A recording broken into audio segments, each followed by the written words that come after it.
Good afternoon and welcome to the City Council informational meeting. The meeting will start in 60 seconds.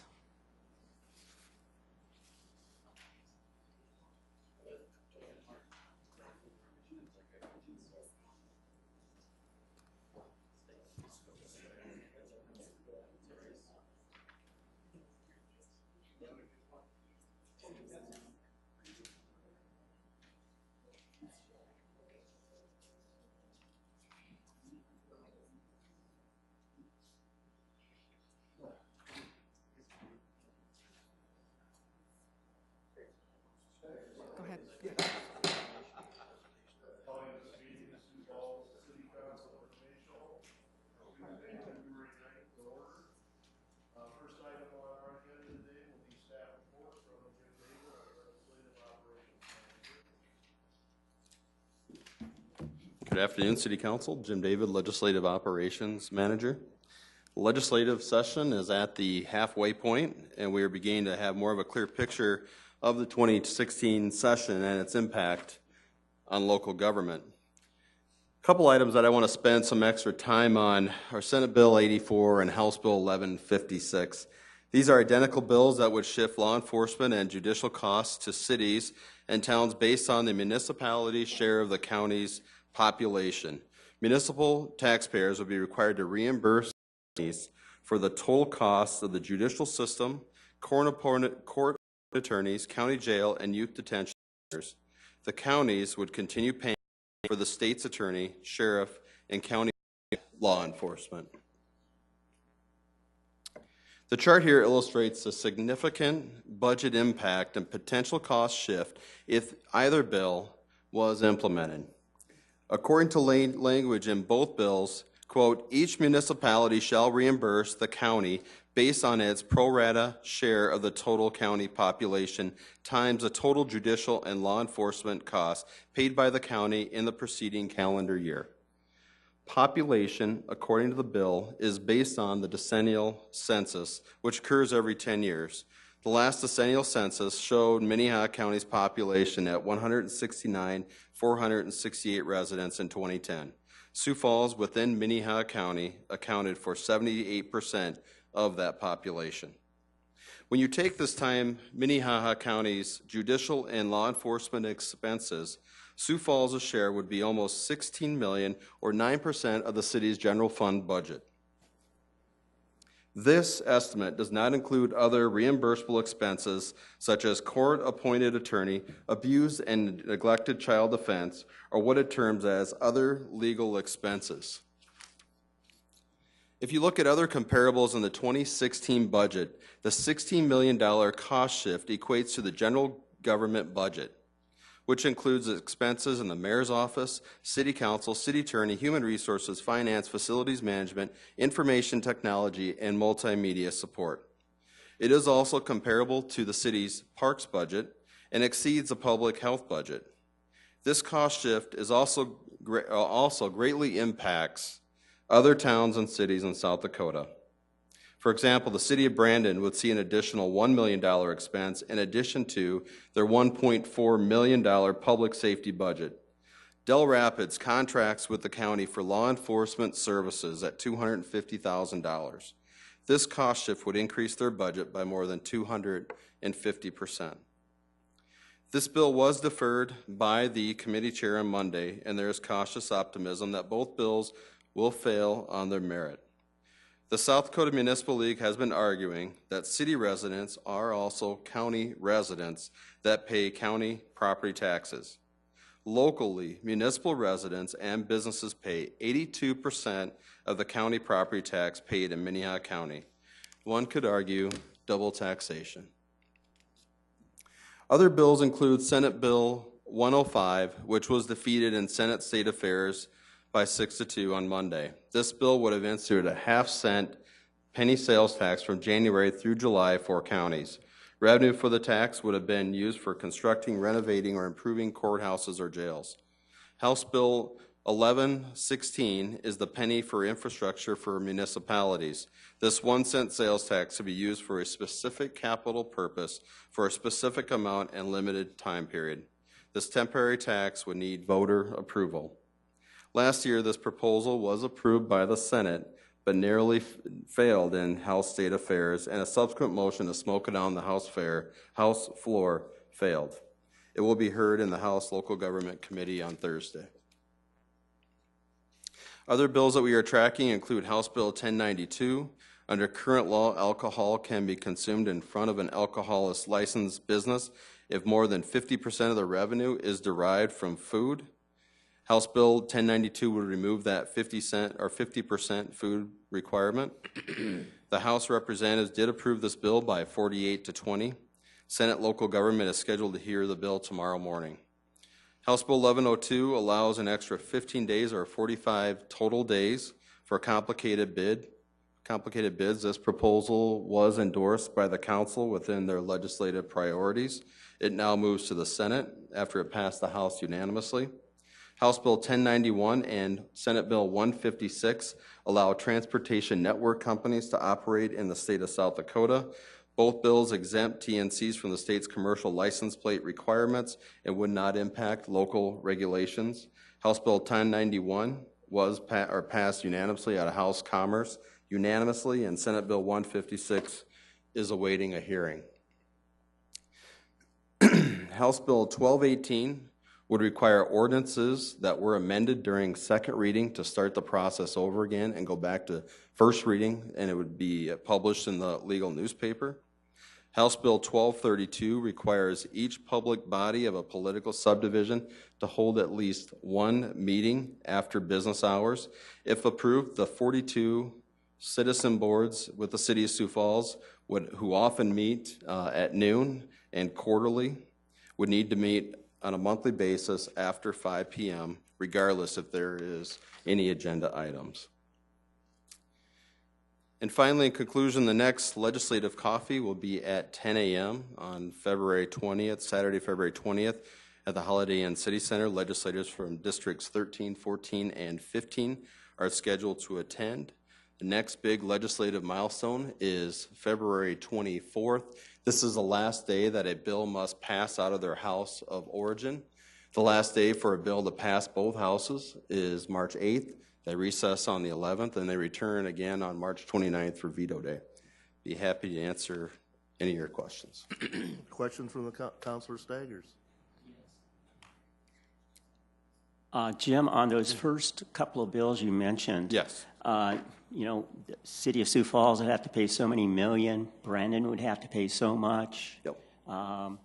Del Rapids have to pay $409,323. How much would this county be paying at this time then? Or would they be paying anything? Or would they be just... Well, they would be paying for the law enforcement expenses that are out in the county area. And that would be taken from the county property taxes that the municipalities also contribute to. So Yes. one could argue that municipal taxpayers would also be paying for law enforcement expenses out in the country. Oh, yeah, that's for sure. So, but do you have any idea the number that would be? I didn't run those numbers on the total, on all the city populations and subtract it from the county populations, but I'm guessing it's not very much in the end. I did look at the census figures. They run annual estimates on cities that are 50,000 people or above.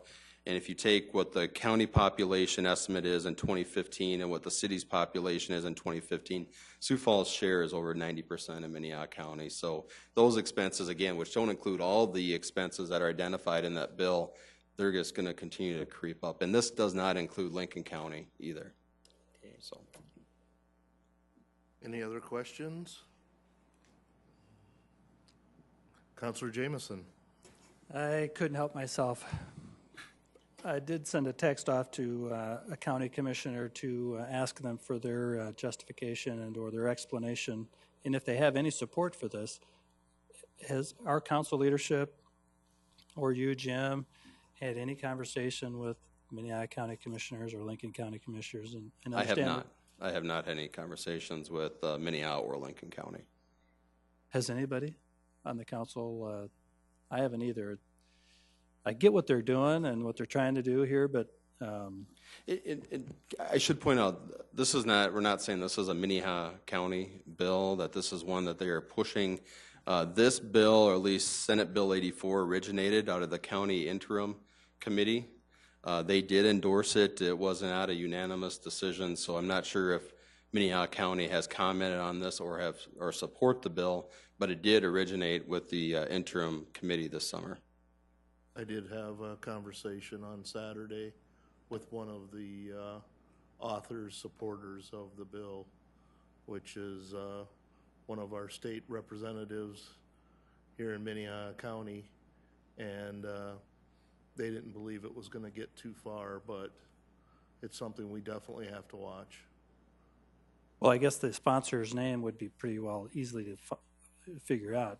If you don't want to share it, I mean, is it clear to understand that they know they're just shooting with something over the bow and that's all it is, or? I think they basically wanted to make a point and create some type of conversation on, you know, how we can help counties with funding, especially for law enforcement. Well, I would only have to argue that, and we're doing this in space here, but with this type of approach, what they're advocating for is a complete fight, and it doesn't seem productive at all. It's just disappointing. I mean, obviously it's out of our control, but clearly misguided approach, that's all. Councilor Kursky? I guess what I'd just like to point out, and I was going to ask the question that Jim already answered, you know, this is not a Minnehaha County versus the City of Sioux Falls legislation. This is brought by the statewide county association board, like we have our municipal league. So, you know, let's be careful, because we have to work a lot with the county commission, and we have to watch what's going on here. But in the end, we're going to have to just count on the right thing happening and pay attention to what's going on here. But it is not a Minnehaha County versus the City of Sioux Falls legislation. Thank you, Councilor. Councilor Erickson. Thank you.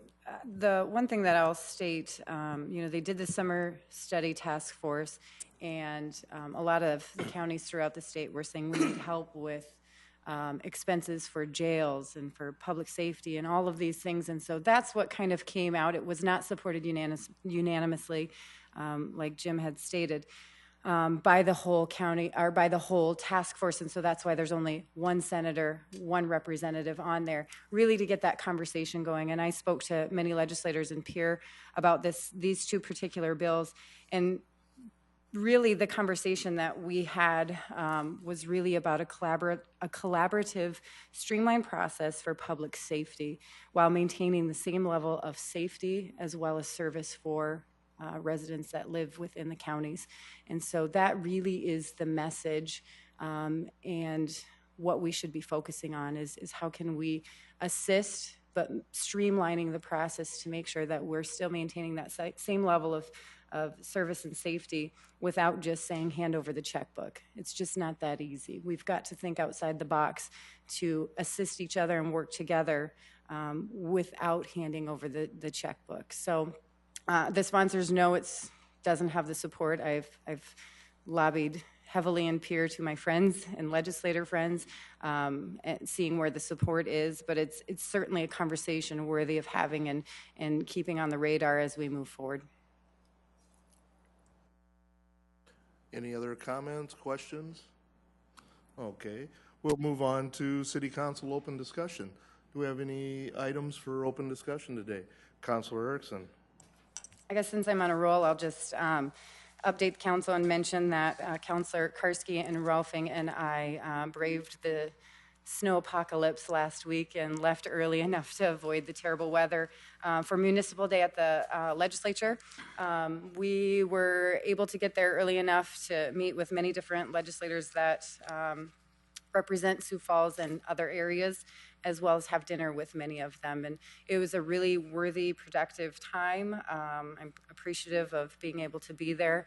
On top of that, we also were able to meet with a few cabinet secretaries. We met with Department of Revenue, and I also met with Secretary of DOT.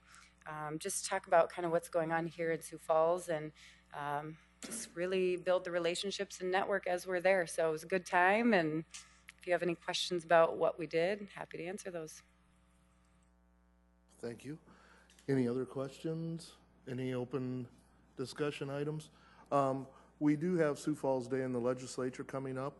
I just, for curiosity, is how many of our council members are thinking about going up for that? Sioux Falls Day in the legislature? Okay. All right.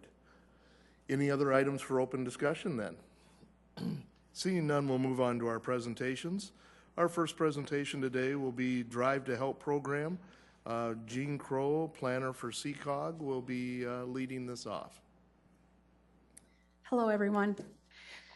Drive to Help is a driver recruitment program that we need to expand the volunteers for Project CAR and Workers on Wheels. Our goal is, by doing that, that we can provide more rides for people in need, help them to get to grocery stores and to medical appointments. Right now, through these efforts, our goal is to expand what these two organizations can do. I do have a video that was just recently done by CityLink, and it explains the program much better than I can. So I'll go ahead and show that.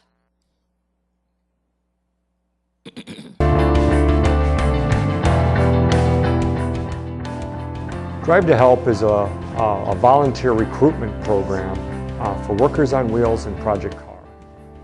It's a program that will help in providing more transportation opportunities for people with disabilities and the elderly in the community. It's a program that we hope you look at very seriously in terms of volunteering as part of the community. Transportation is one of the top three needs in the community, as we found as part of a number of different community initiatives. So please take a look at Drive to Help when you look at opportunities to volunteer in the community. I'm a volunteer driver for Project CAR and Workers on Wheels. It all started for me probably 8 or 10 years ago.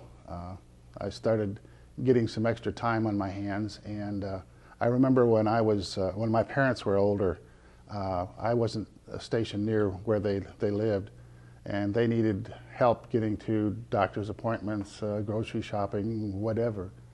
And there were a lot of friends and family in the neighborhood that took care of them, and I really appreciated that. So I figured now it's my turn to pay it back. So I started looking into volunteer programs.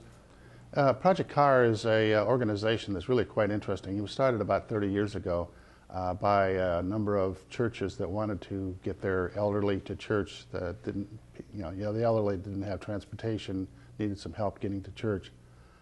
All in all, we have something like 50 drivers that we use per month. Well, when I go to my foot doctor, there's a bus stop close there, but Fair Transit wouldn't haul me because of the best bus stop. And I wouldn't have no way to get there if I didn't have somebody to take me to my foot doctor. I think Workers on Wheels is a real good program, and I'd recommend it to almost anybody that didn't have some transportation to get to go to places. The other organization I work with is Workers on Wheels. That's sponsored, I believe, by the Center for Active Generations. And they're a similar type of organizations, helping people mainly for grocery shopping or health appointments that need transportation to and from those. Anyway, I started getting involved with that. My wife says, well, why don't you start driving for Workers on Wheels too? So I called, and that's where I met Charles, and I got a couple other customers that I've driven for quite a while. And it's very rewarding to, you see some of these people that are, kind of down and out. They don't have a lot of family or friends to rely on. They can't get around. They don't have a car. They need, they need groceries, but they also need somebody to talk to. I've been doing Workers on Wheels for a few years, and I like to do it because I know there's people that need help. So when I drive, Arliss, I drive to the bank once a month and to the grocery store on another day of the month. And sometimes I do it on my lunch break. I can pick her up and take her to the bank, and she can do what she needs to do, and I take her back home. So it's minimal time for me, but for her it's really valuable because she doesn't drive. Well, there's a lot of different people that need help, so you can pretty much set your own schedule. So if it works during the day or evenings, or sometimes I'll do a Sunday morning if the grocery store is less busy. So it's between the volunteer and the client, so you can figure out what works. So I can take someone to the store or the bank or wherever they need to go. It's limited time for me, but for them it's huge. And they're very thankful for that little bit of time that I've given them, but it's huge for them. I volunteer for Workers on Wheels. I get an email from the director of that program, and then I can decide, looking at my calendar, which ride is going to work out best for my schedule. And right now I have a person that I take grocery shopping once a month, and I share that with a coworker who takes her the other half of the month. And it works out great. She's very appreciative, and it's a way to even boost morale in our office, because it's something that we're doing together that makes everybody feel good. Both projects, Project Car and Workers on Wheels, it's a great project for retired people or people who have a little spare time on their hands and want to help out the community. The other thing, it's kind of rewarding. With Project Car, you end up taking the same gray-haired ladies to church every Sunday, and you get to know them pretty well, and they almost become family. If you're thinking of being a volunteer, make the phone call, and you won't be sorry that you did. You'll meet interesting people. If it doesn't work out for one client, it will with another. Sometimes personalities don't click, but most of the time you're doing a good deed and you're going to be happy that you did it. If there is anyone who's interested in becoming a volunteer driver for Drive to Help, just contact me. My name is Jean Crow, and my number is 367-HELP or 367-4357, and I can direct you further. I just wanted to remind the council that transportation is the number 3 unmet need in the city of Sioux Falls. I've been in my position now for almost a year. It'll be a year in April, and it's a struggle to recruit volunteers. So any help that you can give us, we'd really appreciate it. I'm going to introduce Lynn Keller-Forbes, who is the executive director at CCOG, just so that she can talk about CCOG and how we've been involved with Drive to Help. Good afternoon. I want to thank all of you for your leadership. Many of you are involved in one of the various studies that kind of supported putting together and hiring a volunteer coordinator to help. And we decided that CCOG would try to step up and that we would put forth some money to do that in an effort to get other people to step up. So CCOG provided $15,000.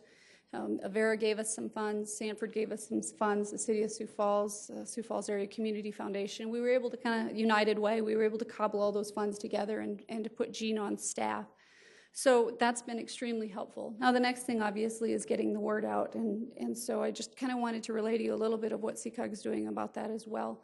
I think you should always put your money where your mouth is and lead by example. And so one of the first things that I've allowed my staff to do is to actually go through the training and become volunteers. And I allow them 2 hours per month to volunteer for Workers on Wheels or Project Car. We're doing this not only because it's good for the community, it's good for getting people. You and I drive here and we don't think about it when you get in your car.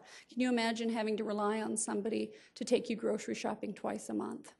I can hardly cook dinner sometimes without having to run to the store. So just imagine being confined to your home and having to rely on somebody for that. Workers on Wheels has good infrastructure in place, as does Project CAR, but we need more drivers. As this population continues to grow in Sioux Falls, and as we continue to be a center for healthcare, we're getting a lot of people that are retiring here, and the demand's continuing to grow as well. Additionally, at this time of the year, as you can imagine, a lot of their retired drivers go south for the winter, so there's a big demand at this point. It's easy to do. Why do I allow the 2 hours? Because that equates to about 1 appointment per month that people can volunteer for. I volunteer myself. I end up getting just an email that says, here's the list of appointments for the week, and I can look and see what fits into my schedule. I hit reply, I'll take this one. They send me the information. I call. I use my personal vehicle to pick them up. It's really, really easy.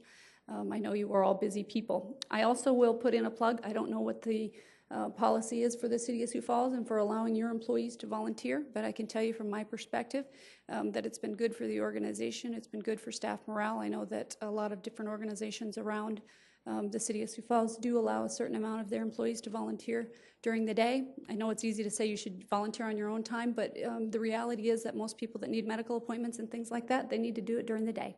So if that's something that you guys are willing to do and allow, I would encourage you to look into that as well. Thank you. Any questions from the council? Councilor Rolfing. Not necessarily a question, Okay. Lynn, just wanted to make a comment along the lines of what you were saying. One of the emphasis that and I serve on this committee, that we've directed, I guess, Jean to do is to contact employers to do exactly the same thing that Lynn has done with hers. And one of the first ones will be the City of Sioux Falls and some of the other governmental offices. And so I would encourage not only those people, but also any employer that is looking here now to make that offer of an hour or two a month where their employees can go off work and make that significant decision to help people. And one of the reasons for this is, you know, we're going to talk about fare increases and things later tonight. This will relieve pressure. When the more drivers we have with Workers on Wheels and Project CAR, will relieve some of the stress and strain that goes on paratransit. And so we're really hoping that the people of Sioux Falls, like they step up with United Way and other community appeals, will be able to do this where it's a non-cash commitment, but it's a commitment of time and resources that can really help people. So thank you very much for what you're doing. Thank you, Rex. Councilor Jamison. If I could, Lynn, how do you reward or keep track of those individuals who volunteer? How do you verify that they actually took somebody That for they actually are volunteering. I guess it's more of an honor system than that. We've got a couple of different scenarios. We've got some folks that have actually volunteered on a regular basis for somebody that does grocery shopping.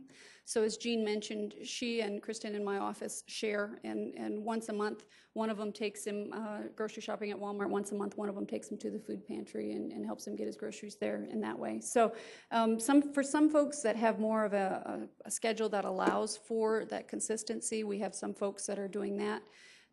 But to be honest with you, Commissioner Jamison, or Councilman Jamison, I haven't said or verified that. I guess what you could do, though, is what you do when you drive for Workers on Wheels is you turn those hours in to the Workers on Wheels and they get some sort of credit for that. I'm not sure exactly how it works, if they use it for match or how they use those volunteer hours. So you do have to send in, anytime I volunteer, I have to send something back that says I drove X amount of hours or X amount of miles. Here's where I went. Here's the time that I spent on that. So there is a way that you can track it.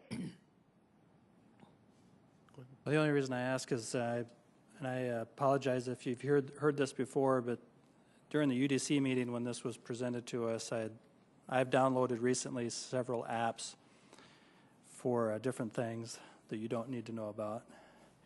But all I thought about were these apps recently in conjunction with this same service, is that like Uber and others, where you kind of identify where you're at and you're available, and somehow if that was tied into a tracking service that kept track of those hours that you contributed back, your employer would maybe know, a certificate could be generated, somehow it could be proven that they're contributing, volunteering. The individuals who need rides could register and then be kind of picked up by pre-qualified and cleared individuals. I just saw kind of a reversal somewhat of Uber, but I was wondering if there was any funds or potential of maybe generating an app for that, and then getting the awareness of that app and getting volunteers that way. Any No, thoughts? I think it's a good idea.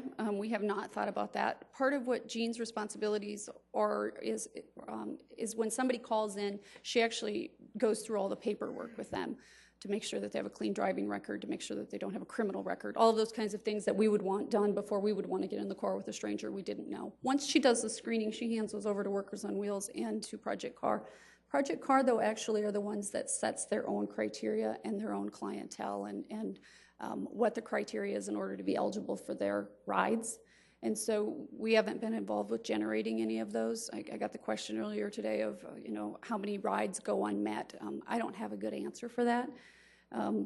Those are things that are handled more at the local level, but we certainly have not, we aren't involved in the scheduling of those. They do that internally, and I'm not sure if they've thought of those things or not. Any other questions, comments from the council? I'd like to comment on the question if the city participates in anything like this. We did discuss this during the leadership meeting on Friday, and the city does have a policy that encourages employees to volunteer for projects like this. And our HR department was going to resend that policy notice out again to the employees and to our directors, so that if they do have employees that are willing to participate in these type of programs, that they can schedule their time appropriately. That's fantastic. We really appreciate that. Any other comments, statements? Thank you very much. Thank you. All right. Moving along with the transit theme, our next presentation is Transit Management Contract, and Sam Treblecock will give the presentation.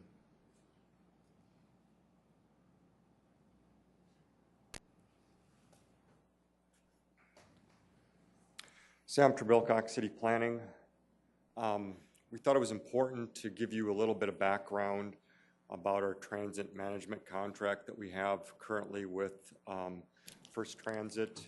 The reason for that is that contract it ends at the end of this year, and so there'll be requirement for us to go out for proposals again, just like we would any other time. It's typically a 3-year contract with 2 years that we can extend it. We're at the end of the 5 years, so we want to go through and get everybody to understand what that transit management contract's about. So I'm going to take you right from the very beginning, give you a little bit of history, and I do think it's kind of interesting.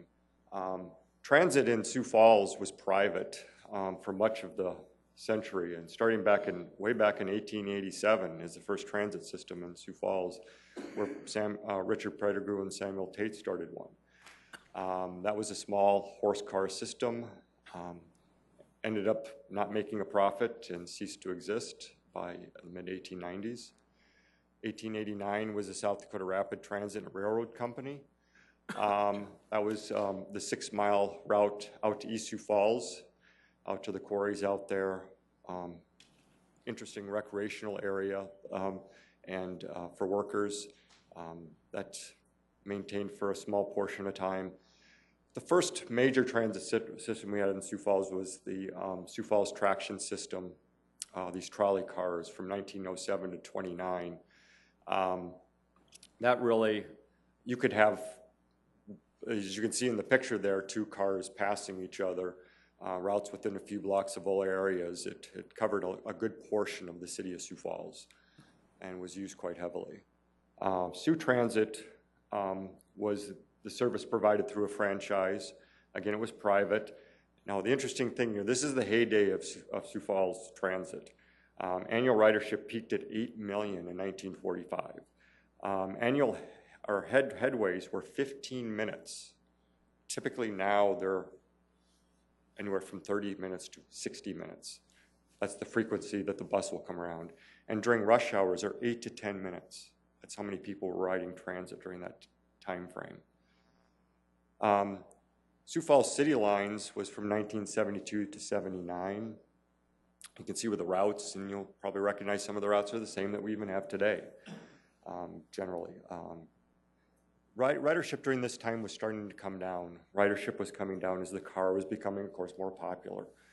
And during this time, some of the routes that we had before, which were out and back routes, needed to be consolidated into loop routes. We knew that those routes were more economical to cover the same territory, but certainly that we do really brought on reduced levels of service, and less people were using them because of that. And some of those same loop routes we have even today. So the demise of private ownership of transit occurred by 1979 when the Sioux Falls City Lines just said, we're done. We can't operate profitably anymore, so we're going to have to discontinue service. Sioux Falls Transit then came about. The city of Sioux Falls purchased the buses, purchased the assets, but the city said, you know, we don't know how to run the system, which is kind of what I'm getting into. We signed into a management agreement with American Transit Corporation to manage the transit system.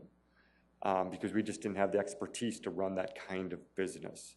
But at the same time, we knew, just like many other places around the country, that it wasn't economical and profitable for transit to exist as a private business. And so the assets needed to be owned, in this case, by the city. We've had a couple of different management companies. You can see those: AT Management, Dave Transportation, and since 2001, Laidlaw First Transit. And then, of course, in 2010, we changed our name to Sioux Area Metro. So what is a transit management contract? It's an alternative to hiring, again, a transit general manager directly. The city hires the transit firm that provides the appropriate level of management expertise. You know, there's over 100 arrangements like this in the US and Canada. It's not a transit contract, it's a transit management contract, and it's important to note that as we go through this.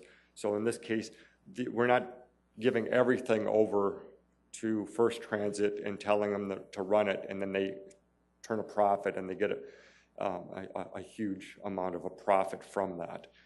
It's a management contract. It's a certain amount that they get per year, and they get and it's specified in the contract exactly what we're getting for that. Sioux Area Metro management structure, the way it works, does get a little confusing.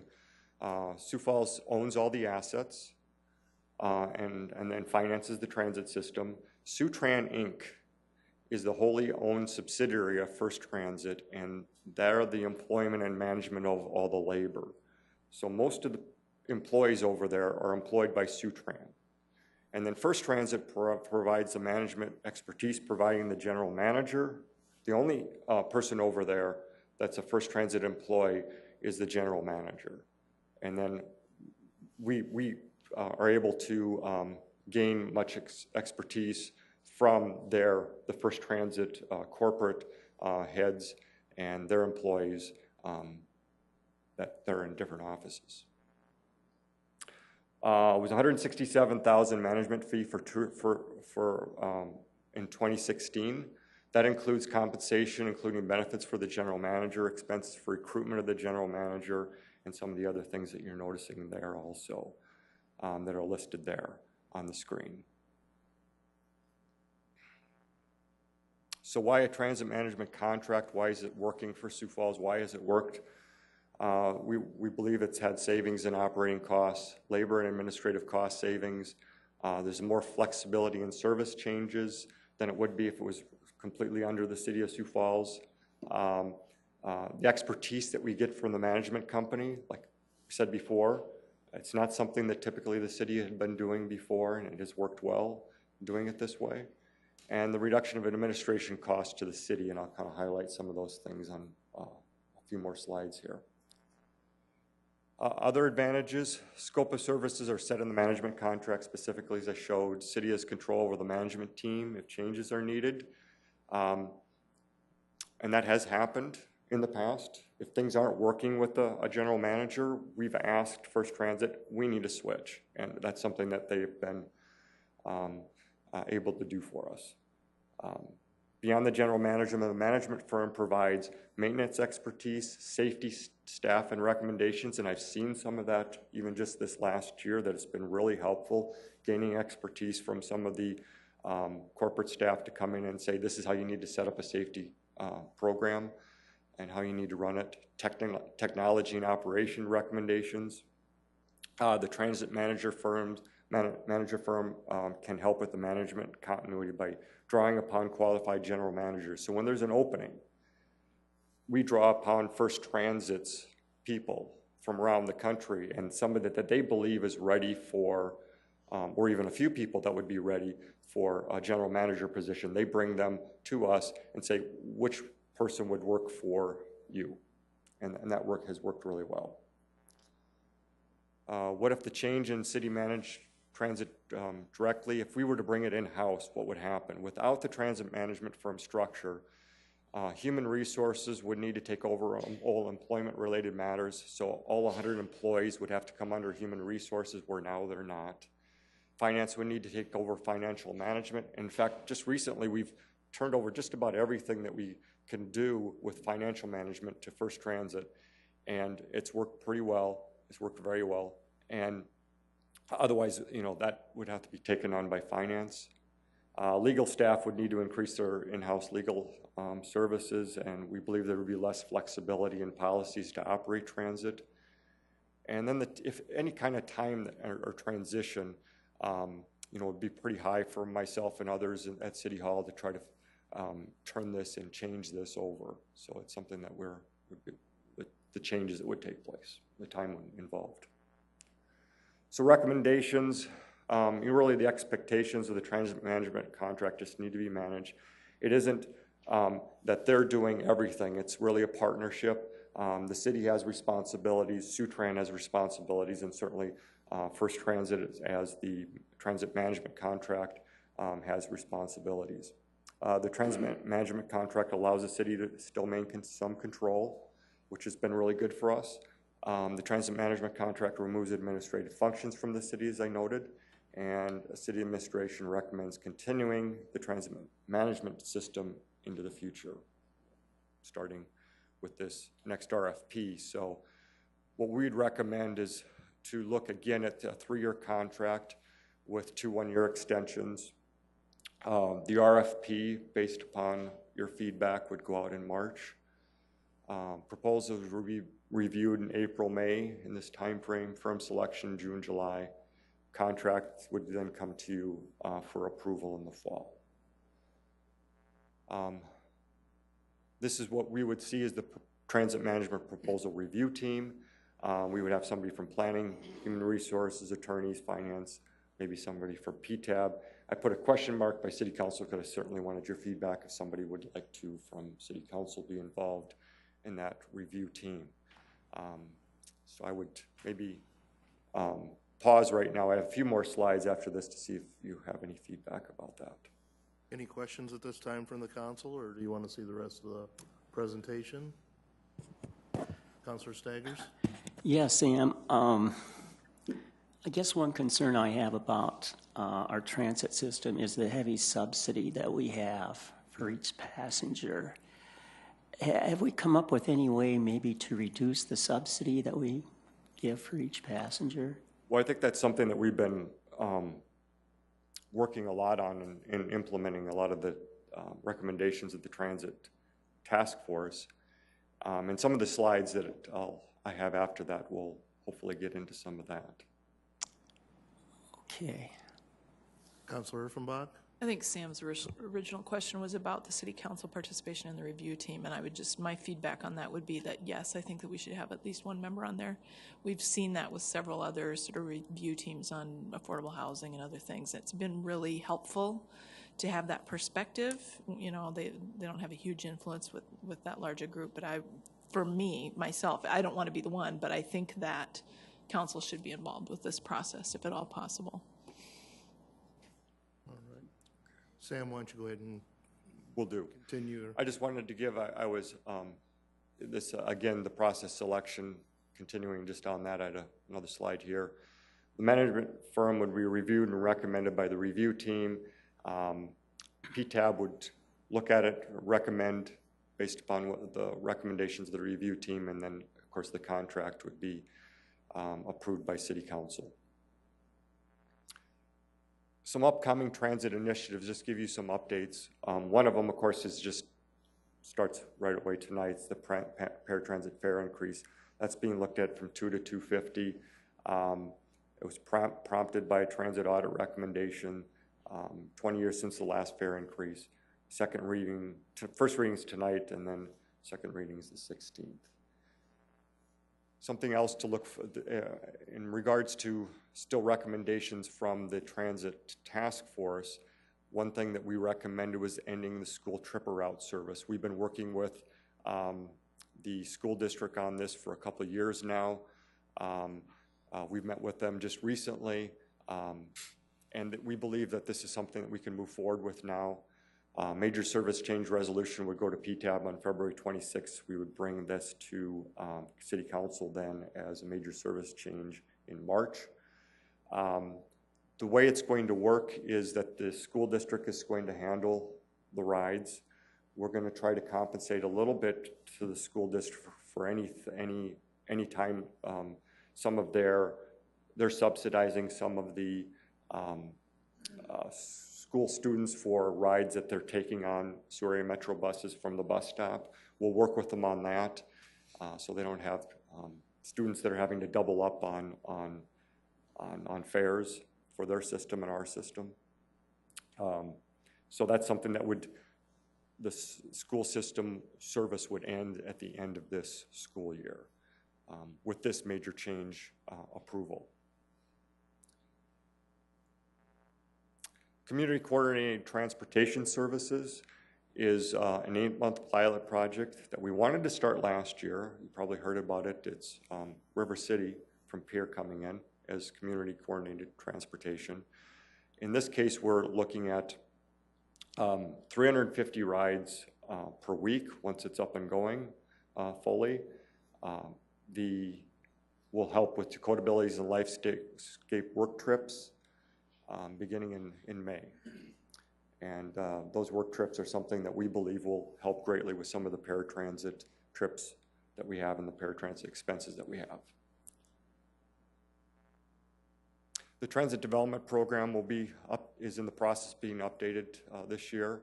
It'll update the current program that we had that expires in 2015. Build off the goals of the policies of the Transit Task Force report again. We're not going to try to remake every wheel there. We'll include a comprehensive route and service plan. Probably more than anything, that's something we'll look at changes to the route system and how we can improve things, how we can make it more efficient, more usable, and something that people will be able to use more frequently. I would update the paratransit implementation program that we have now. Some of the things beyond just the Coordinated Transportation Services program also includes what you just heard from about Drive to Help. We have contracts with Project CAR and Active Generations to utilize that to help a number of rides that we have on paratransit, and we need more volunteer drivers to do that. So certainly what Lynn and Jean were talking about earlier is very important to what we're trying to do for implementation of the task force recommendations. With that, I would take any other questions you have. So. All right.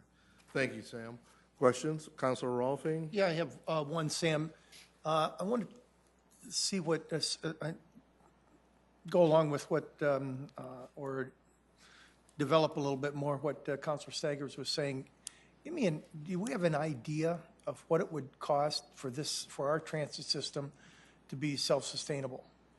And let's just take out the federal money. Let's take out isn't it about, just to make round figures, don't we have about $10 million, 5 of which comes from us, approximately? Well, it'd be more than 5 that comes, about 5 that comes from us, and then we have a little bit more into the capital program. So capital program, but we had $5 million from us, and right now we're charging $2 a ride. And how much of that is, how much is covered by? No, you're just talking about the paratransit system there. When I'm talking about the whole system. Okay. The whole system. So let's just assume it's $2 a ride. Or, yeah, it went from $1 to $2 a ride, right. What, Well, it went to $1.50 in fixed route, and then it's going from. oh, okay, $1.50, right.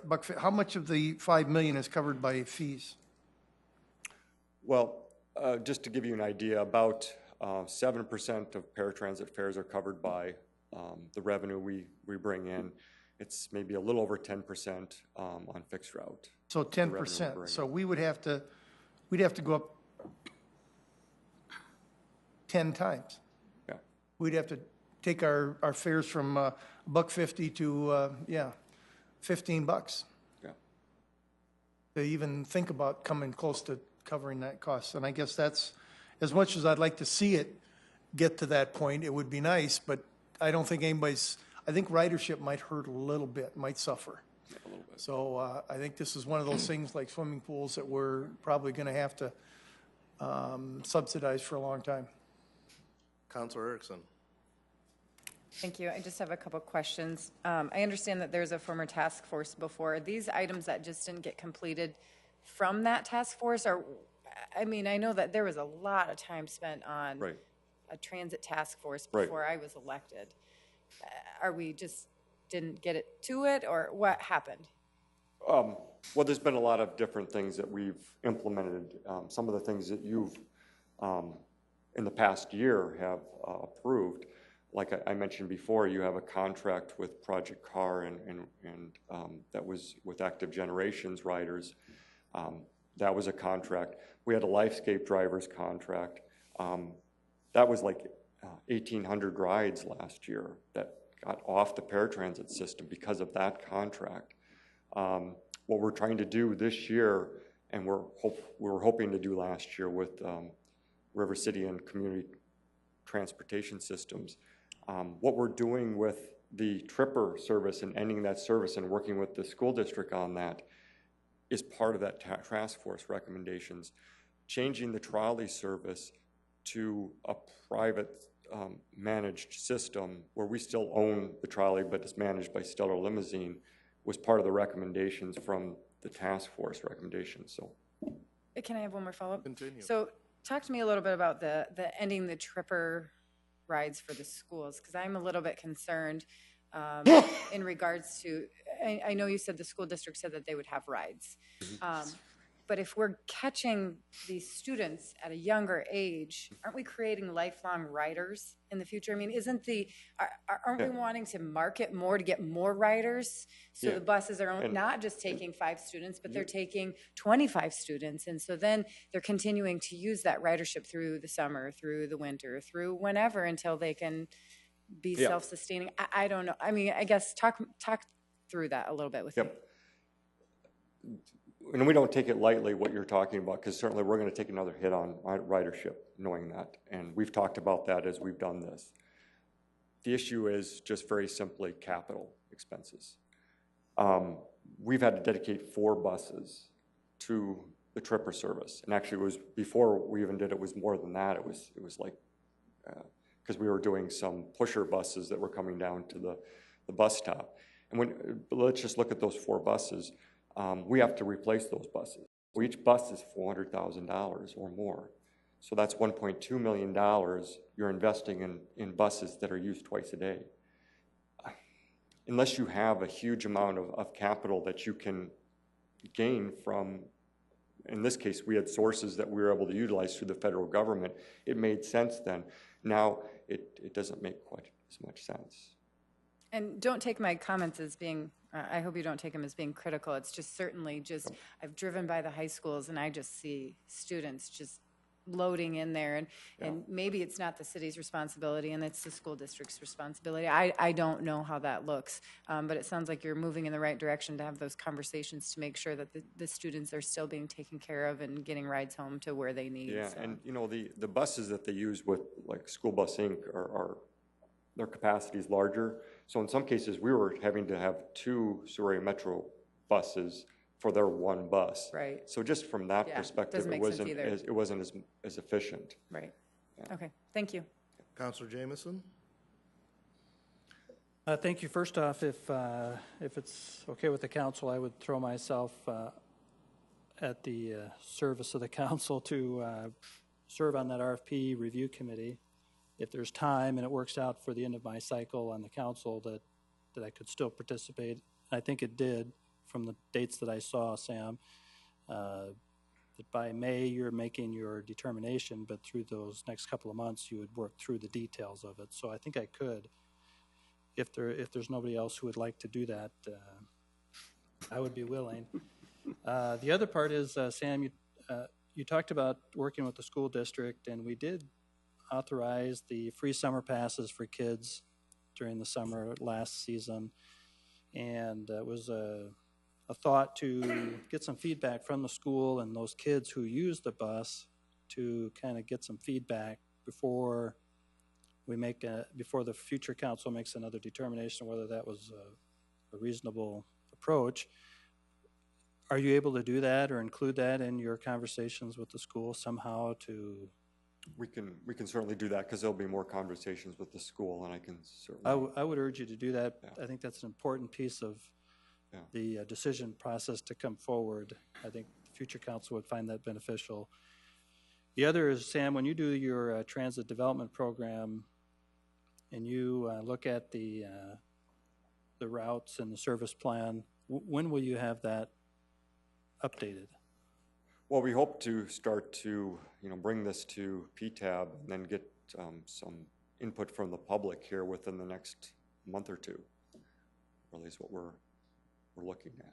Okay, perfect, because there's been some discussions publicly in the media, and I'm getting a signal from some of the counselors about the grid system that I had certainly been an advocate for, but maybe a modified system that you've been talking about, and not just a pure grid system, but a modified approach. And I would sure love to see some of those things get finalized while we've got some momentum and a conversation about this whole thing. So, yeah, sooner the better. Absolutely. Councilor Offenbach? Thank you. This is me waffling. I support the increase, the fare increase. I get it. We have to figure this out. But I'm really nervous about our second reading being right away next week on this item. It's the item we're talking about, the proposed paratransit fare increase, which is part of our conversation going forward. And as long as we're talking about this option, I just want to throw it at council right now to think about not voting on that fare increase until making the second reading March 1st. So just think about that, because it all flows into all of this. When we talk about everything that we're talking about now, that fare increase, that proposed fare increase plays into exactly what Councilor Staggers is talking about, plays into all of these pieces in terms of service and the way that this contract is going to work out. We have to do it, but I think that we don't want to push it and make it second reading right away next week. So just don't have to comment on it now. Just wanted to toss that out there. Thank you. Thank you. Any other questions? Sam, I've got a couple for you. How many rides are we doing, paratransit, how many rides are we doing a day, average? A day. Well, it depends on the day you're talking about, but I think you're looking at midweek, kind of the weekday. Yeah.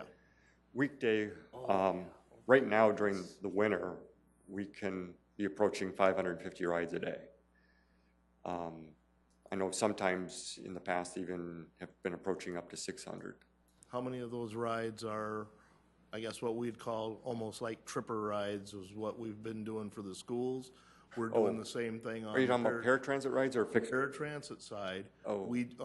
We do rides for Dakota Abilities and Lifescape, correct? How many rides a day are we doing for those two businesses? Well, it's about half the rides.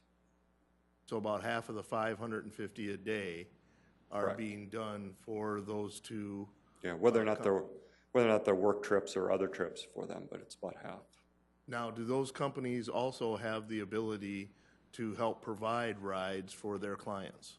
Like I mentioned, Lifescape is doing some rides on their own, and we even have a contract to encourage them to do more. So yes, they do.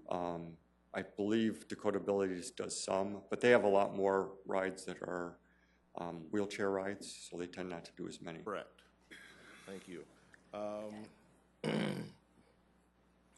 And then we're looking at this River City being able to do 350 rides a week?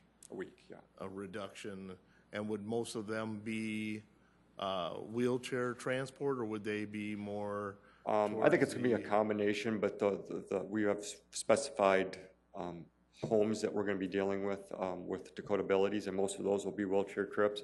I think the Lifescape trips will be a mix, and they're very specific trips. They're subscription trips. Okay, thank you. Just a comment on this also then too.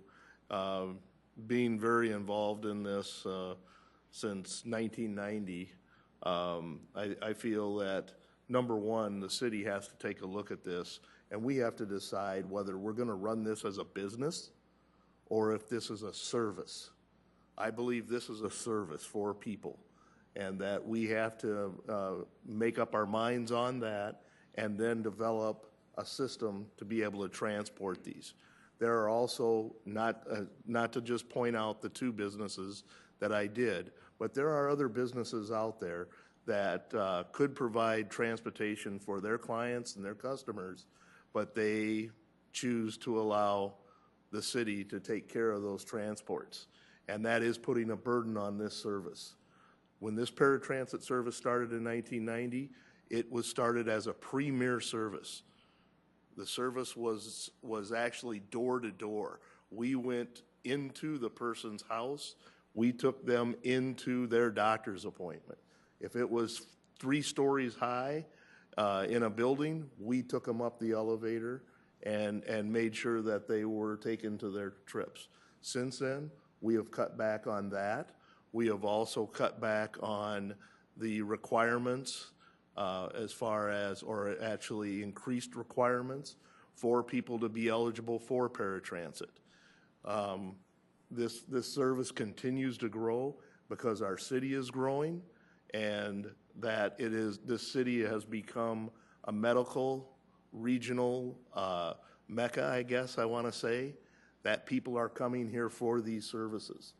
So as we look at this in the future, I feel that those are some of the things we definitely have to decide, and how much of a financial responsibility the city is going to be willing to undertake to continue these services. So thank you very much, Sam. I really appreciate the opportunity to discuss this. Thank you. Any other questions? Councilor Staggers? Yes. Sam, last week there was some information shared about some people who take part in paratransit.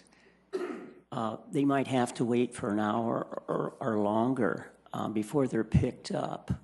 I don't know if you are aware of that or not, but it's a little frustrating for some of those people.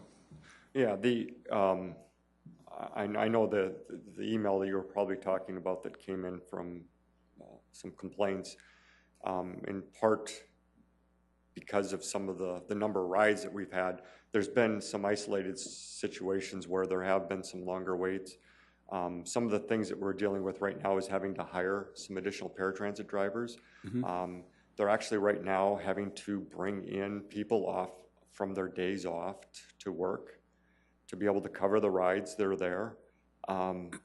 We were anticipating that we weren't going to need those employees, but ridership has come back up, so we're needing to hire more, so we're trying to get to that.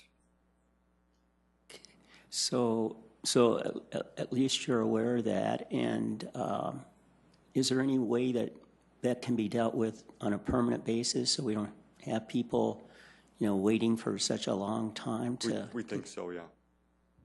We think it's a temporary situation, yeah, and dealing with it by hiring additional drivers for now, and then dealing with some of the initiatives we've talked about here earlier, yeah. Okay.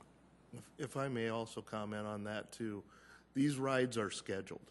Mm-hmm. If somebody gets done early, then the paratransit schedulers have to try to find a ride that is going by that area to be able to pick up that person, get them to where they're going, and then continue on to their schedule also.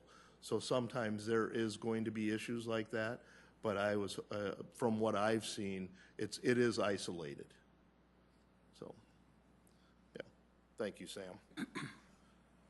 All right, moving on, we will have the next presentation, Review of City Debt by Tracy Turback, our Financial Director.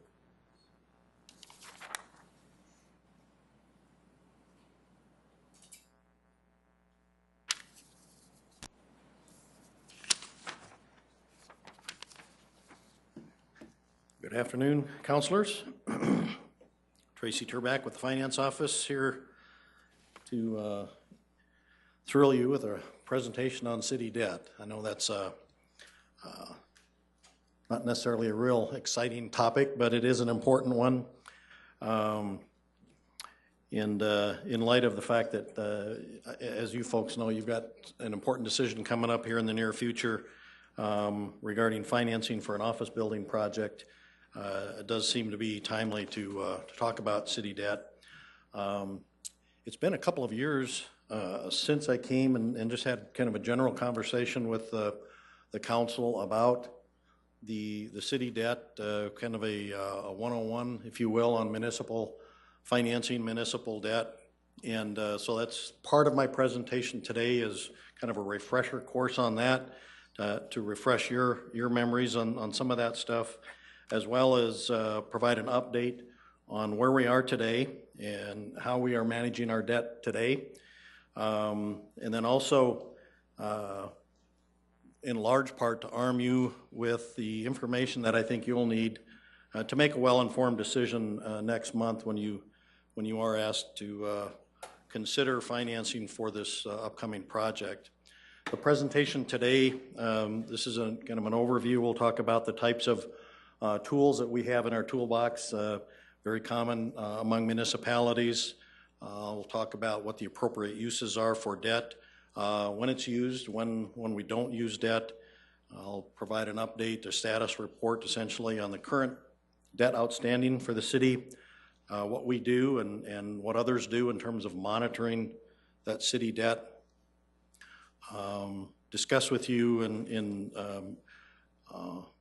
at some length the considerations that I think you should make before making a decision on issuing debt. Provide you some background and information on the manageable status, what I believe the city's debt currently is, and looking forward into the future. So jumping in then, in terms of the types of debt that are available, the general obligation or GO bonds is one form of bonds that the city is authorized to issue. It's really the strongest form of debt that any municipality could issue, or state for that matter. It pledges the full faith and credit of the city, and it would be repaid using special property tax levy. And because it involves an addition to the property tax levy, it does require a public vote, and in order to pass in South Dakota, a GO bond takes a 60% approval. So that's one tool in the toolbox in terms of financing projects. More commonly, revenue bonds are utilized for cities in South Dakota, and I think around the country that's probably fairly typical. Revenue bonds are repaid using a specific revenue stream. Therefore, they don't provide to an investor that full faith and credit pledge that a general obligation bond would have. Revenue bonds are authorized by ordinance, so it takes an action by the city council, but there is no public, because there's no property tax levy or that type of thing involved as there is with the GO bond. It doesn't require a public vote. The distinction that's made when we talk about revenue bonds, really because they, as the name indicates, they are distinguished by their source of repayment. So it has to do with the revenue stream that's backing that particular financing that will generate the revenue to make the principal and interest payments over the life of the bond. So there are a number of different revenue streams that the city has that potentially could be utilized to service a revenue bond. Sales taxes, of course, are very commonly used to back revenue bonds. Of course, in the case of the city of Sioux Falls, we have a first penny sales tax, a second penny sales tax, and an entertainment sales tax as well. So any one of those represent a possible revenue stream that could be utilized to back a revenue bond. It's quite common in our city and cities around the country for enterprise fund charges to be utilized to provide that security and that source of repayment for revenue bonds, whether it's for a water or sewer utility, electric, and landfill and parking. Those are the 5 enterprises that the City of Sioux Falls maintains. And of course, they have a dedicated revenue stream in each case, and that those revenue streams could potentially be utilized to secure and repay a revenue bond. In addition to those, storm drainage fees have in the past been utilized to secure revenue bonds, as have tax increment revenues. So those are some of the more commonly used revenue streams that would be used for a revenue bond. Some additional tools that municipalities have would include capital leases. So we can lease property or equipment utilizing a capital lease, and there are also provisions under state law for promissory notes or to purchase property on a contract for deed. So that's really in kind of a nutshell the tools that the City of Sioux Falls has, or any South Dakota municipality has, with regard to borrowing money or incurring debt. When is debt appropriate? I don't think it's any surprise, certainly for large capital projects. That's pretty much exclusively where you will see debt utilized, especially in the case of the City of Sioux Falls, but around South Dakota, I think it would be unusual to find long-term debt financing used for anything other than large capital projects. And those projects are typically the type that will have long-term benefits, and there is a kind of a concept within financing of local government financing, and one of the things that we try to do and implement where possible is that those that benefit from improvements should bear the cost, or at least some portion, typically a significant portion of the cost. You might think of water reclamation projects, for example. We've invested a lot into our sanitary sewer system in recent years, utilizing borrowed money, revenue bonds, if you will, and over the period of time that those are paid back, the folks that are utilizing the system here in Sioux Falls are the ones that are generating the revenues and contributing the revenues to repay that. So there's a kind of an element of equity in that in terms of utilizing debt financing for those types of projects. As you folks know, a lot of the capital investments, capital improvements that the city makes are financed using cash or on what I refer to as a pay-as-you-go basis. We don't borrow money for all of our capital improvements, but there are times with large capital projects where just a pay-as-you-go approach just isn't very practical. The impact to other capital projects, dropping one single large project into the plan could really turn our 5-year plan on its head and really force us to delay a lot of projects that are in the works. So that's when that happens. Debt financing is certainly an appropriate solution to that. So when does the City of Sioux Falls utilize debt?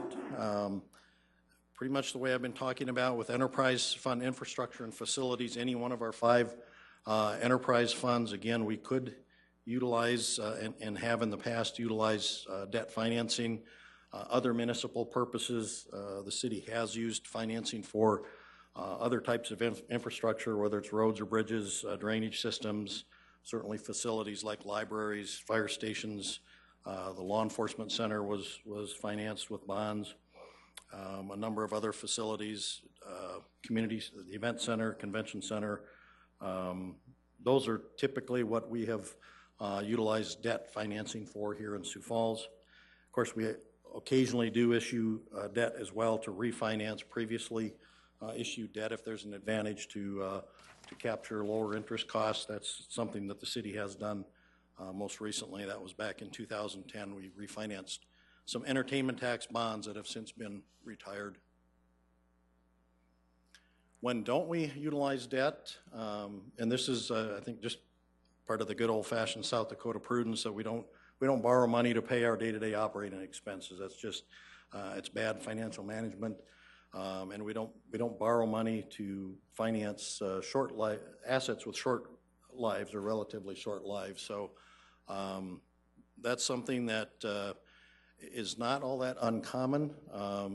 One of the things you'll see if a community is under some sort of fiscal distress or starting to feel some distress, utilizing capital leases for rolling stock or equipment is one of the first things they'll look at, because they can meet their need for that equipment and spread the cost out over time. But that is kind of a slippery slope, I guess, if you will, to utilize capital financing for assets like that have short lives, and it's something we certainly avoid here with the City of Sioux Falls. And if you read about communities around the country that are in severely distressed situations, they are borrowing money to pay their day-to-day operating expenses, and that's certainly a situation that we would never want to see the City of Sioux Falls approach. So that's those are kind of on the absolute blacklist in terms of financing. By way of an update, as of December 31st, 2015, we ended the year with $337.2 million in outstanding debt. Nearly all of that was in the form of revenue bonds. $336.7 million of that is in revenue bonds. As I mentioned, that's really the most common use of financing that the city does. Among the revenue bonds, it's split fairly close to 50-50 between second penny sales tax bonds and debt within our enterprise funds.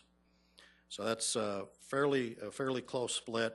About $180 million in second penny sales tax bonds were outstanding at the end of the year. A little more than that, $153 million in water and wastewater, and that amount is split fairly equally between the water and wastewater funds. And then there's another $3.4 million in storm drainage and TIF debt outstanding. We have one small promissory note. The state of South Dakota has loaned the city some money. That was something that occurred a number of years ago. There's an interest-free loan for $500,000, so that's the other piece that's not a true revenue bond. I think some of the important takeaways from this is that we have no outstanding general obligation bonds. The city has no GO bonds. We have no bonds outstanding that are secured or repaid with property tax revenues or first penny sales tax revenues. We no longer have any entertainment tax bonds outstanding. And three of our 5 enterprise funds have no debt as well. The parking system, the landfill, and the electric utility all are debt-free. So those are some key points here. And as I mentioned, we have no capital leases outstanding. So that's kind of a snapshot of where we ended 2015. Next thing I want to talk about is monitoring of debt. This is something that's important. It's one of the reasons I do come back periodically and talk to you folks about it. We do report out on our debt amounts. It's updated for you folks every month throughout the year in our monthly financial status report. Typically shows up on page 17. If you haven't taken a look at it, I'd encourage you next time you get one of those reports to flip to that page and take a look, and it will in detail out every outstanding bond issue that we have, every outstanding state loan that we have, and what the current status of that is.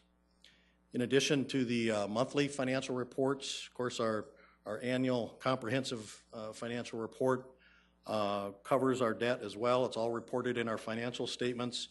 In the footnotes to those financial statements, there are several pages of disclosures and information on all the outstanding debt that the city has. It gives a lot of in-depth information, the source of repayment, the status of repayment. All those sorts of things are disclosed in that financial report. Of course, that CAFR is subject to audit from an independent CPA firm each year. So there's additional monitoring that takes place as part of that audit process.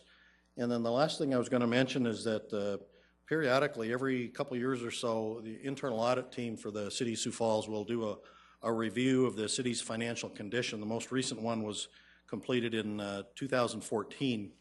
And they don't look solely at debt, but that debt status is covered in here. They look at trends related to debt and debt service costs, compare the city of Sioux Falls with other cities in the region on a per capita basis. They also look at analysis of a number of financial ratios to make an assessment of both the short-term and long-term solvency of the city of Sioux Falls. And I think if you pull out that report, you may have read it a couple years ago, but it's worth refreshing your memory a little bit on just how solid our independent audit team feels the city of Sioux Falls is as well, and it's I think will provide some reassurance to you folks that we do very well in terms of overall benchmarks, and then comparing ourselves to peer communities, we compare very favorably as well. Moving on to some of the things that are important considerations before deciding on issuing debt really fall into three categories. At least the way I think of it, there are legal considerations. The state of South Dakota Constitution establishes legal debt limits for municipalities. That's certainly one of the first questions anybody should ask, I guess, in terms of issuing debt. If we're considering issuing more debt, is it within our legal debt limit? The constitutional debt limit is based on the assessed value of all property, so it's based on the values of real estate. There are a number of different limits in the Constitution. The limit we pay closest attention to is the 5% limit that really can be used for any purpose, and the debt that we issue counts against that 5% limit. 5% of the total assessed value in Sioux Falls would be $568 million, so we've got considerable room before we would ever even approach that legal debt limit. So from a practical standpoint, the legal debt limit for the city of Sioux Falls really doesn't come into play at all. We could issue another $230 million in debt and not hit our legal debt margin. So it is important in a lot of other communities in the state, smaller communities, maybe communities that aren't growing, certainly to the degree that we are. They do have challenges in accomplishing some of the projects they need to in bumping up against that legal debt limit, which presents some, they need to get a little more creative. Certainly from your perspective, public acceptance as elected officials is a concern. You folks hear from the public on all sorts of issues. Certainly if you're considering issuing debt for a project, that's something that you folks have a finger on the pulse of. And lastly, and what I'll spend most of the rest of the presentation, or much of the rest of my presentation, talking about are the financial considerations. And it really boils down to maintaining good debt management, that keeping it affordable and maintaining our flexibility going forward. The affordability and flexibility aspects really go to, as I say, keeping debt manageable. We look at a lot of different aspects of that: historical revenue growth, our ability to grow revenues, other demands on revenue streams that we might be considering utilizing debt for, the rate at which we're retiring our currently outstanding debt, how quickly are we paying that debt off, coverage ratios, and I'll explain a little bit more about what that means and why that's important. The bond ratings is certainly an indicator of whether or not we're maintaining debt at an affordable level. It's kind of an objective viewpoint. And then interest rate environment, certainly where interest rates are go to the affordability issue. So measuring the affordability of a debt issuance and maintaining financial flexibility going forward are really important considerations in keeping debt manageable.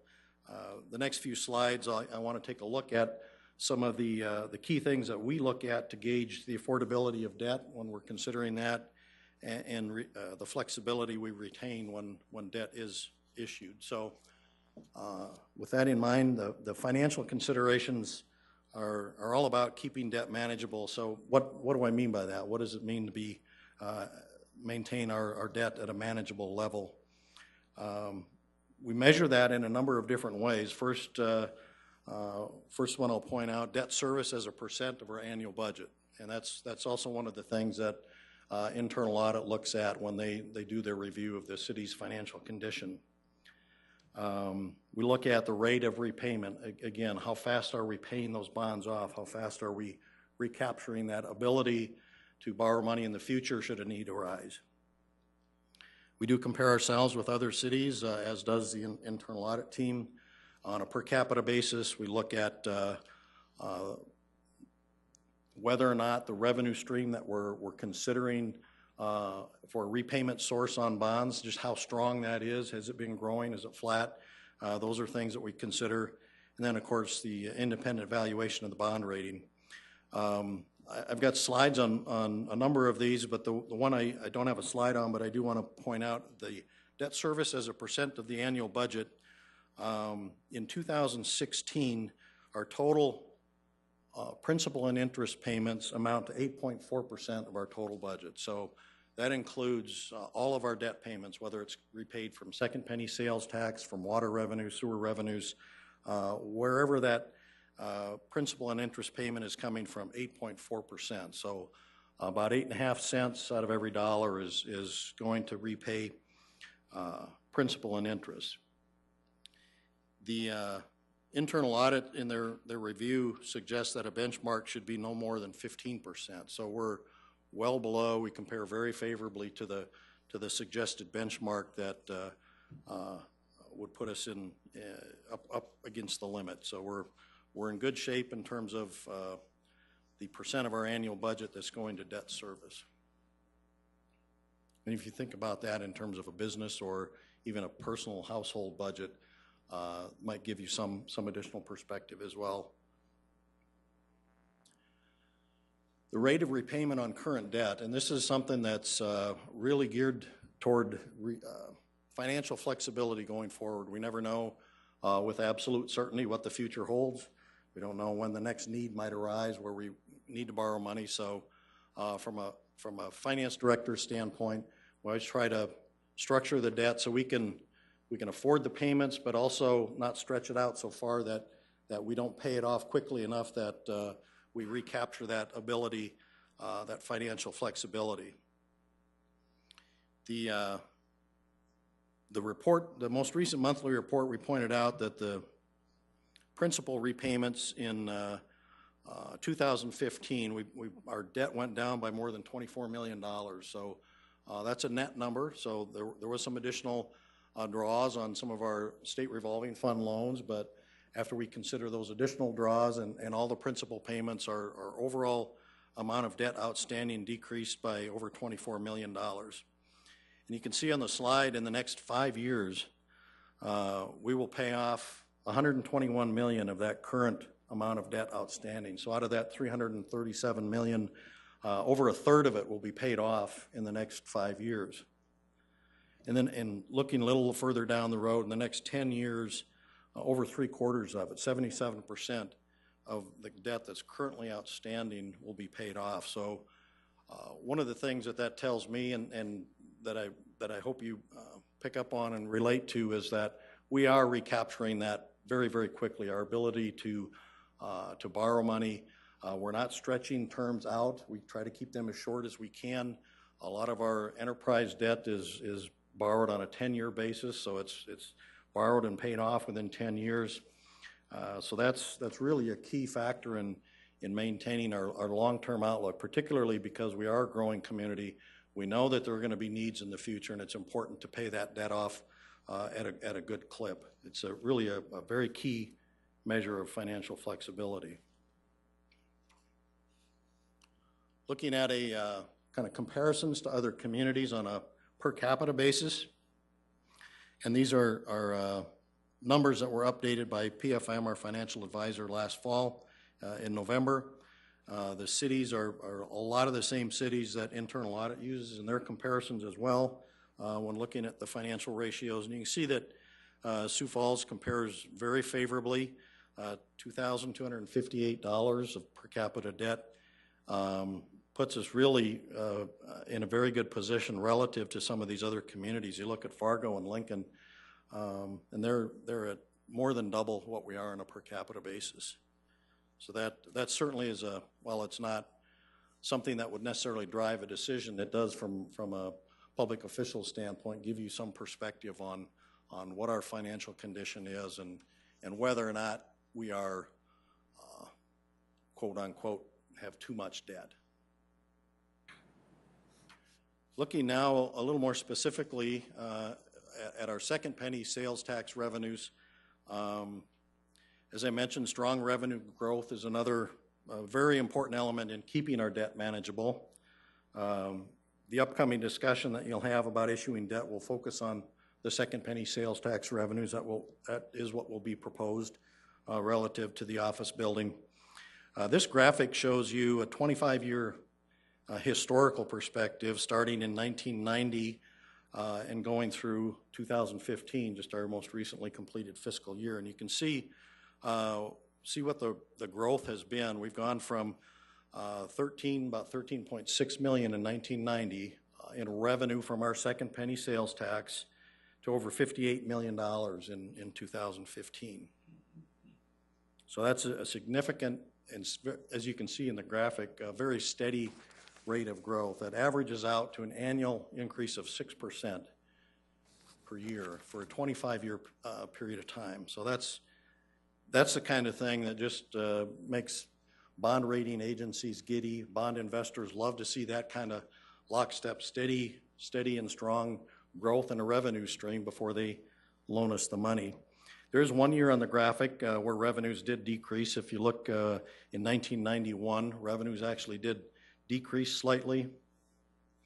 And there would have been another decrease in 2009, but that also happened to be the year that the penny got rounded up from 0.92 to a full percentage point. So we did see a decrease in 2009 in our first penny revenues, but because of the rate increase on our second penny, it doesn't reflect that on the graphic. So, but again, very, very solid track record in terms of growing our second penny sales tax revenues.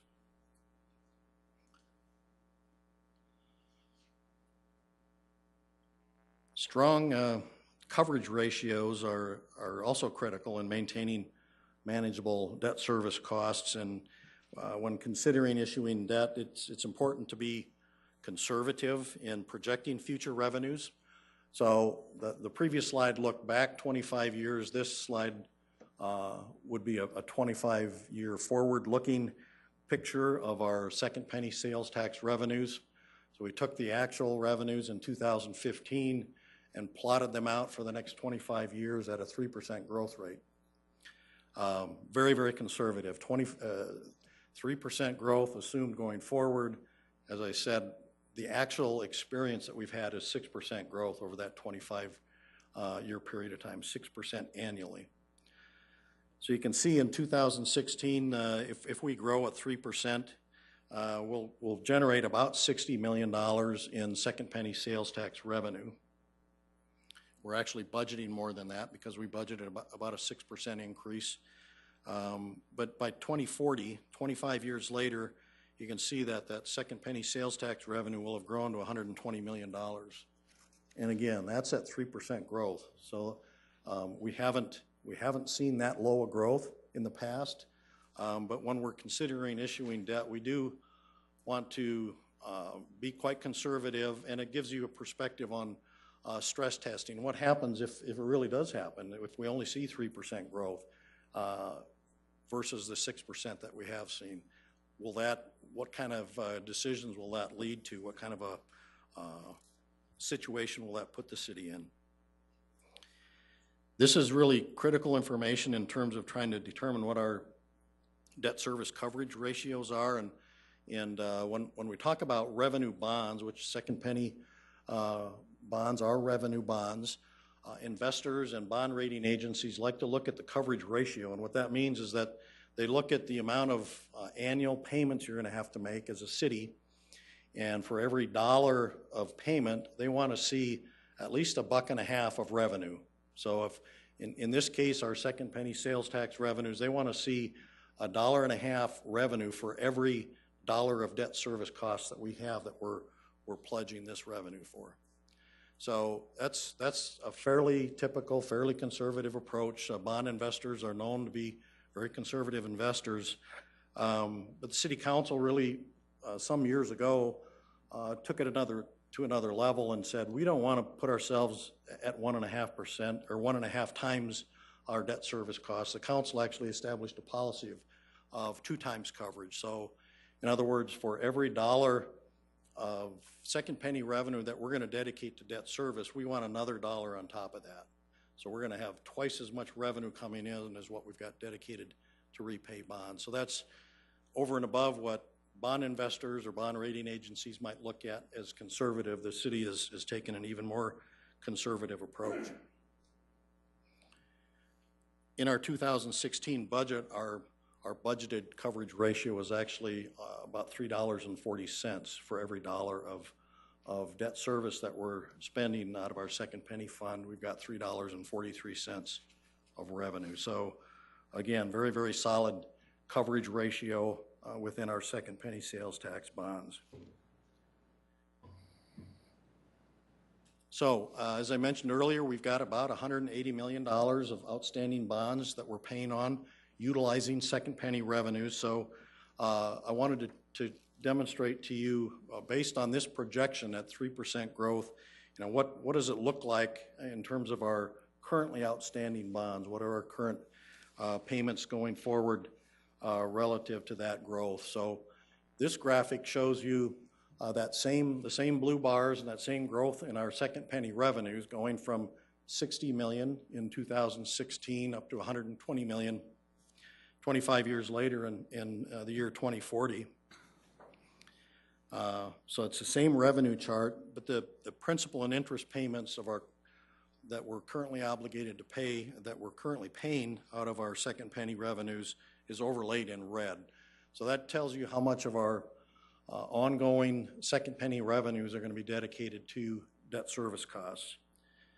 Put that into perspective, in 2016, total principal and interest payments that will be made from our second penny sales tax revenues is about 18 million, or about 29%.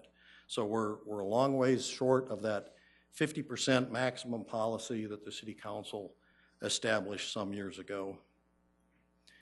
As you can also see in this graphic, in the year 2033, that's 18 years away. That sounds like a long time into the future, but 18 years goes by pretty quickly. You can see that's when the last of our currently outstanding bonds would be paid off.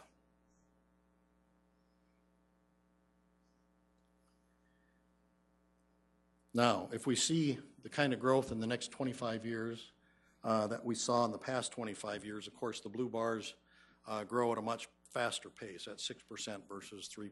So again, this is kind of a stress test, if you will, to show that even at a 3% growth rate, we're staying well below the amount that the council has established as their policy. Now, the project team for the office building project will come back to you later this month. What I will do at that time then is to overlay what the projected debt service costs will be on that project. So you'll be able to see what we currently are obligated to as you are here, and then how much more would we add to that if we borrow money for that project. So you'll be able to see exactly the impact that that project will have going forward for our second penny.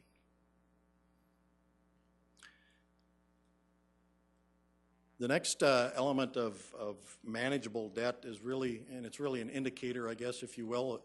If you don't believe a word I've said, you can look at the bond rating agencies' reports and how they view the city's financial ability to repay our debts. This reflects the view of Moody's Investors Rating Service. It's an objective, certainly an unbiased view from a respected outside rating agency. You can see about the third line from the top on that graphic, and I know it's difficult to read some of the smaller print there, but AA2 is very high grade, high quality bonds, and that's what the city's sales tax bonds are currently rated. So the bonds we have outstanding are rated at a AA2.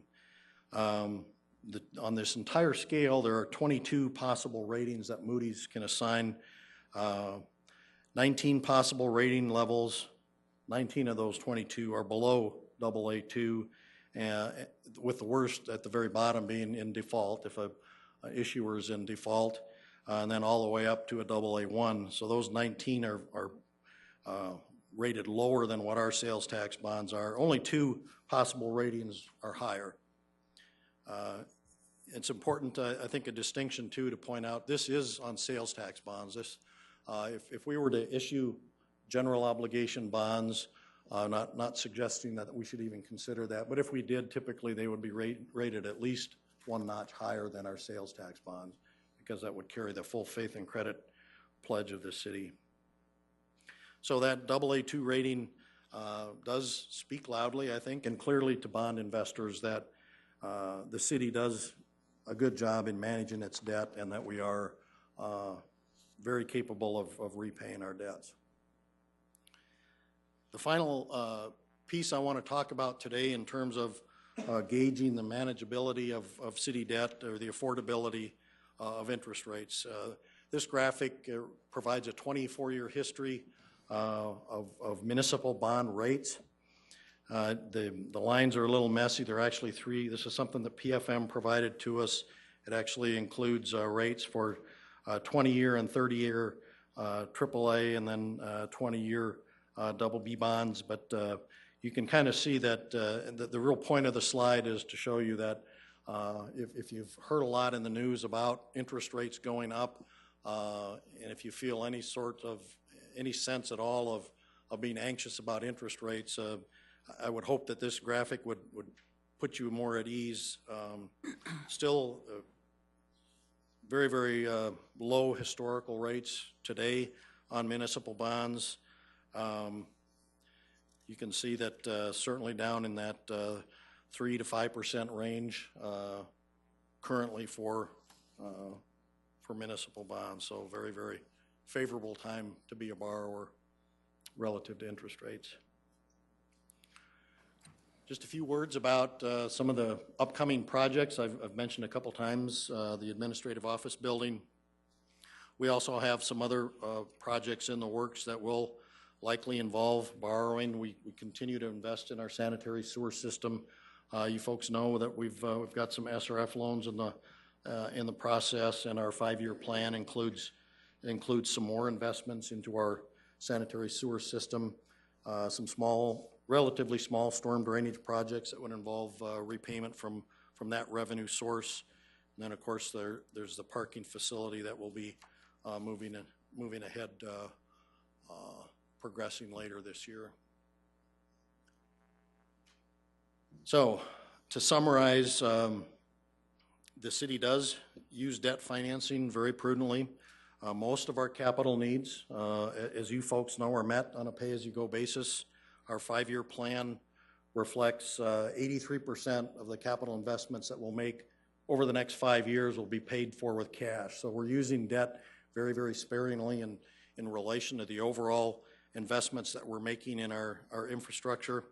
The debt is only used for those very large projects where assets clearly are going to outlive the debt by many, many years. The debt will long be paid off on any of these assets before the asset is taken out of use.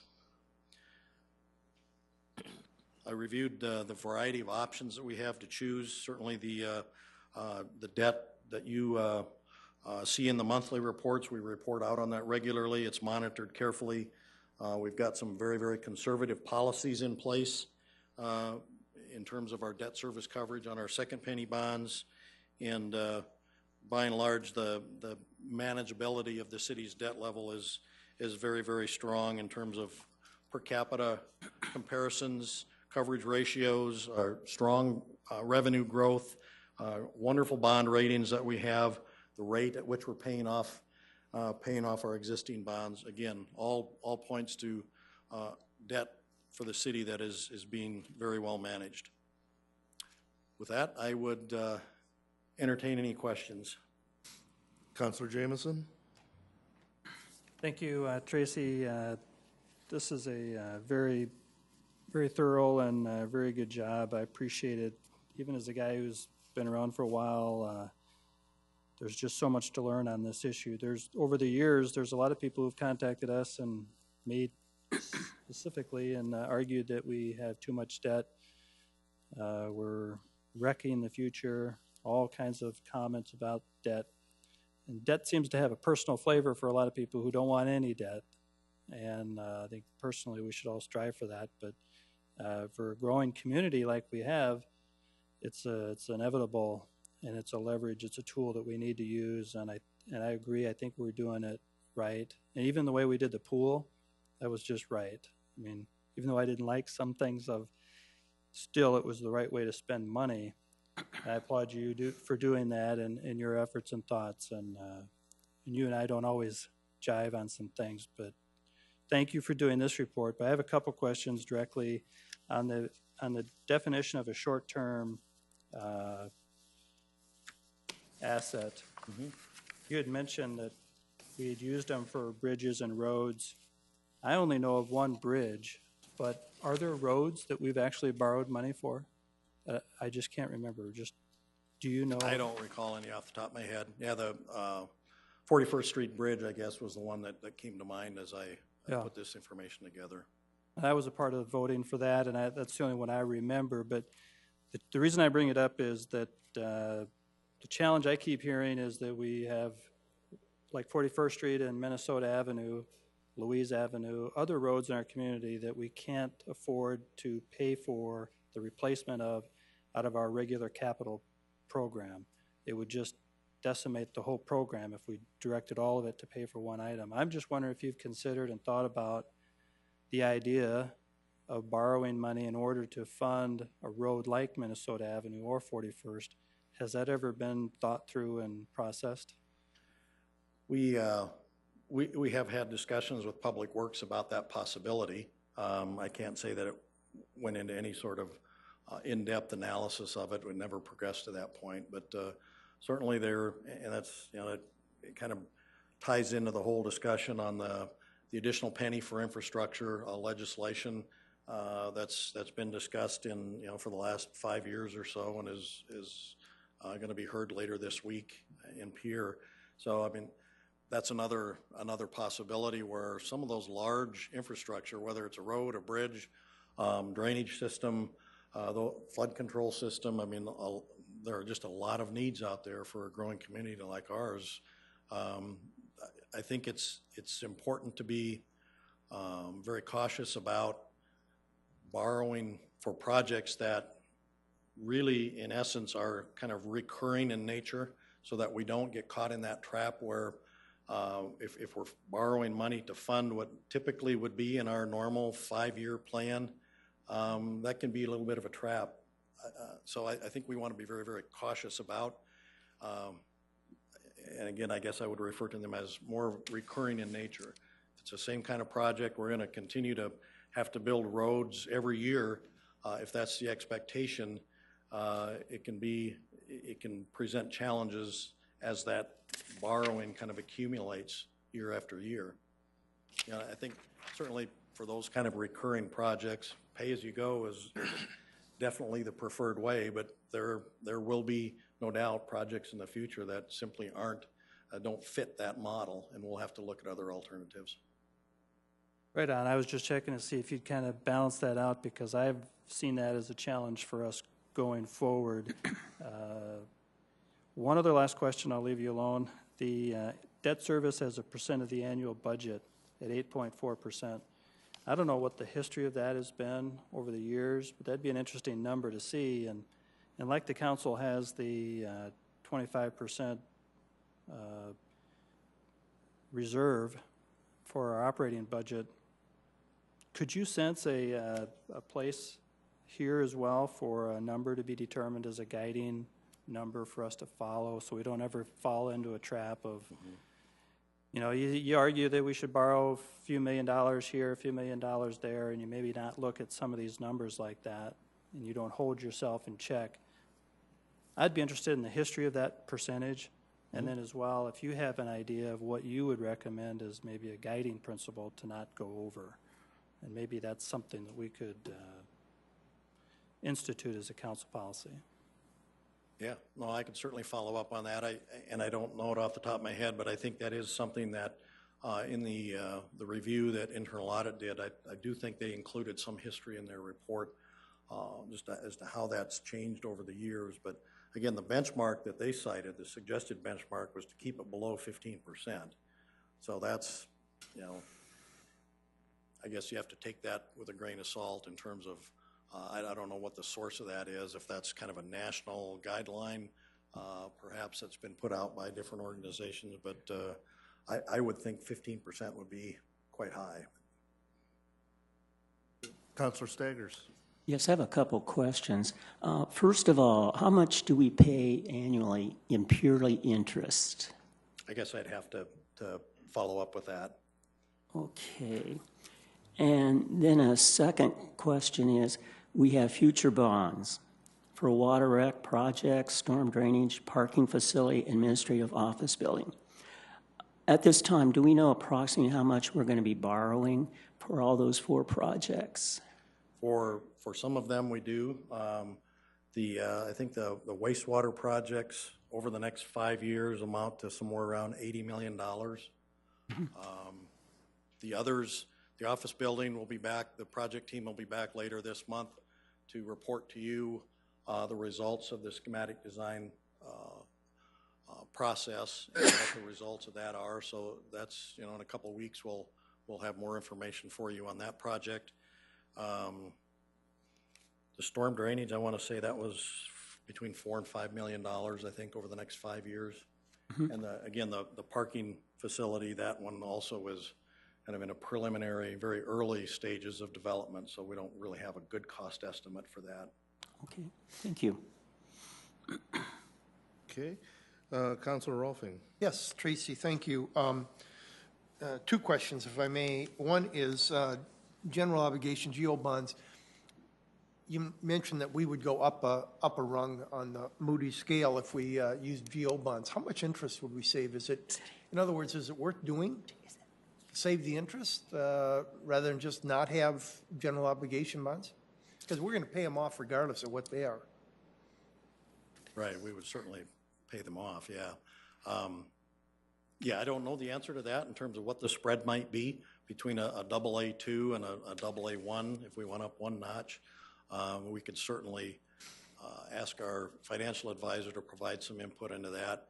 Keep in mind that in order to get that GO authorization, it's put up to a vote and it requires 60% approval, and that can be a very high hurdle. Right.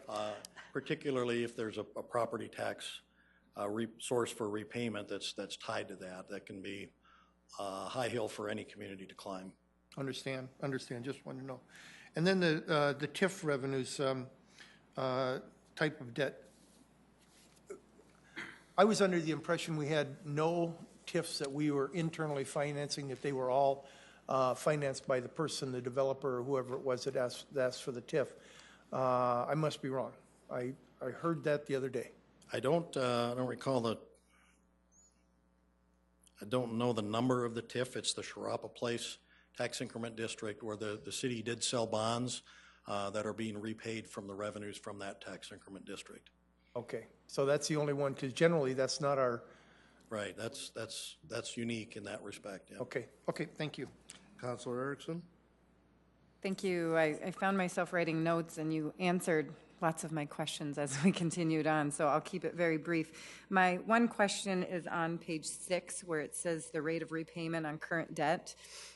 We have, like you said on the back page, some substantial amount of projects that we're going to be considering, from the parking facility, which is close to that $10 million, storm drainage, water reclamation, and then the administrative office building, which I won't pretend to know a number of any sort. I know nobody likes to hear a number thrown in there, but those are substantial projects. So my question is as we take those out, I would be curious what that does for the next 5 years and the next 10 years as we add that on, and how the percentages change. I know we're talking about paying off that amount of current debt, but when we add to it too, that would be something I'd be interested in seeing in the future. So thank you. This was very thorough, and appreciate your effort in putting this together for us. You're welcome. Okay. Any other questions, comments from the council? Seeing none, thank you, Tracy. Thank you. With that, This meeting is now adjourned.